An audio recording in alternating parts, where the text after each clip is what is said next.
नमस्कार। आज हम रामायण की एक ऐसी कहानी को समझने वाले हैं जो महलों के आराम से शुरू होकर आश्रम की सादगी तक जाती है।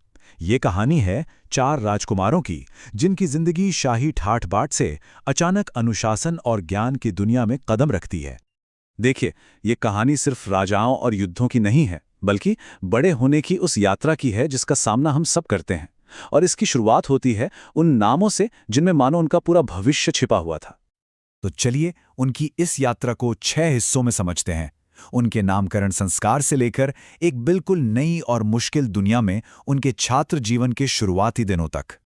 तो चलिए कहानी के पहले पड़ाव से शुरू करते हैं, नामकरण संस्कार। ये वो पल था जब हर नाम के पीछे एक बहुत गहरा मतलब छिपाया गया था। यहां सबसे दिलचस्प बात पता है क्या है? ये नाम सिर्फ पहचान के लिए नहीं थे, बल्कि एक तरह की भविष्यवाणी थे।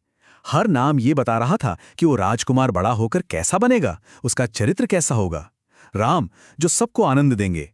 भरत, जो दुनिया का भरण पोषण करेंगे। लक्ष्मण, जो शुभ लक्षणों वाले हैं। और शत्रुघ्न, जिनका नाम सुनकर ही दुश्मन कांप उठें। अब उनकी शिक्षा शुरू होने से पहले की दुनिया कैसी थी? वो दुनिया खेल, प्यार और शाही सुख सुविधाओं से भरी हुई थी। सोचकर देखिए, उनके दिन कितनी छोटी छोटी खुशियों से भरे थे। कभी सोने चांदी के खिलौने, तो कभी पिता राजा दशरथ के साथ धूल मिट्टी में खेलना। कभी धनुष से पके आम गिराने की होड़ लगती, तो कभी चांद को खिलौना बनाने की जिद होती। और माताएं भी कितनी चतुराई से पानी की थाली में चांद का अक्स दिखाकर उन्हें बहला लेती थीं। सुबह होती थी माँ की मीठी लोरियों से। लेकिन ये खुशियों भरा जीवन हमेशा ऐसा नहीं रहने वाला था। एक बहुत बड़ा फैसला लिया गया, और उस एक फैसले ने सब कुछ बदल दिया। वो दिन था वसंत पंचमी का। एक शुभ दिन चुना गया और तय हुआ कि राजकुमारों का यज्ञोपवीत संस्कार होगा। ये एक पवित्र रस्म होती है जो शिक्षा की शुरुआत का प्रतीक है। और इस संस्कार के बाद उन्हें आश्रम के लिए निकलना था। तो गुरुकुल का मतलब सिर्फ स्कूल जाना नहीं था। इसका मतलब था अपने गुरु के साथ उनके परिवार का हिस्सा बनकर रहना। यहां सिर्फ किताबी ज्ञान नहीं, बल्कि जीने का तरीका सिखाया जाता था, आध्यात्मिक भी और व्यवहारिक भी। तो चलिए अब देखते हैं कि आगे क्या होता है। महल से आश्रम का ये सफर, ये बदलाव बहुत बड़ा था और बहुत अचानक आया। जरा इस फर्क को देखिए। कहाँ महल में प्यार भरी लोरियों से जागना, और कहाँ आश्रम में गुरु से भी पहले, सुबह होने से पहले उठ जाना। नरम बिस्तरों की जगह कठोर जमीन, स्वादिष्ट भोजन की जगह भिक्षा मांगकर पेट भरना। और खिलौनों की तो बात ही छोड़ दीजिए, अब उनकी कोई अपनी चीज नहीं थी। यही तो गुरुकुल की असली शिक्षा थी, पद और हैसियत को भुलाकर अनुशासन सीखना। आश्रम के ये जो नियम थे, वो बस यूं ही नहीं बना दिए गए थे। हर नियम के पीछे एक सबक था, एक मकसद था, उन्हें अंदर से मजबूत बनाने का। सोचिए, जिन राजकुमारों ने कभी किसी चीज के लिए मना ही नहीं सुनी, उन्हें अब अनजान लोगों के दरवाजे पर जाकर भोजन मांगना पड़ रहा था। ये नियम थोड़ा अजीब लग सकता है ना, कि अपने ही परिवार से क्यों नहीं मांग सकते।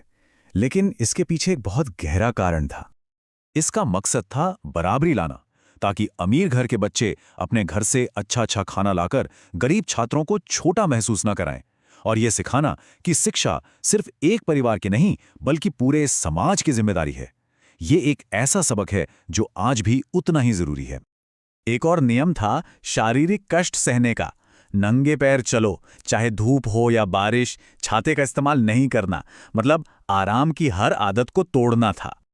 अब सवाल उठता है कि एक गुरु राजकुमारों के साथ इतनी सख्ती क्यों करेगा? और यही बात हमें उनकी शिक्षा के सबसे जरूरी सिद्धांत की तरफ ले जाती है। असल में ये कठिनाई भविष्य की तैयारी थी। गुरु उन्हें सिखा रहे थे कि जिंदगी हमेशा एक जैसी नहीं रहती।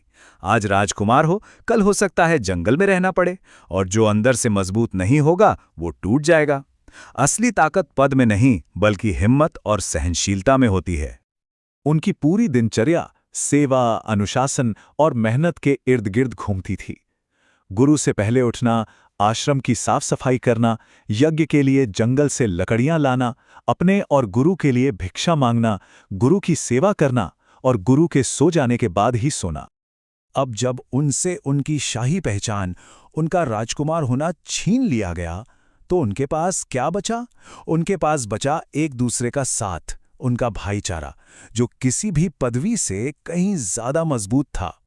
इस नई मुश्किल दुनिया में ऐसे पल भी आते थे जब वे कमजोर पड़ जाते थे, और यही पल उन्हें एक दूसरे के और भी करीब ले आए।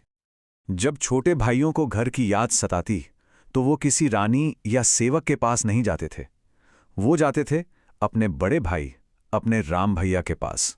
और तब राम एक माँ की तरह उन्हें लोरी गाकर सुलाते थे।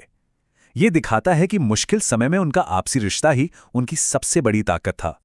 तो आखिर में ये कहानी एक सवाल छोड़ जाती है ना, आज के इस आराम भरे युग में कठिनाई में मिली इस शिक्षा से हम क्या सीख सकते हैं?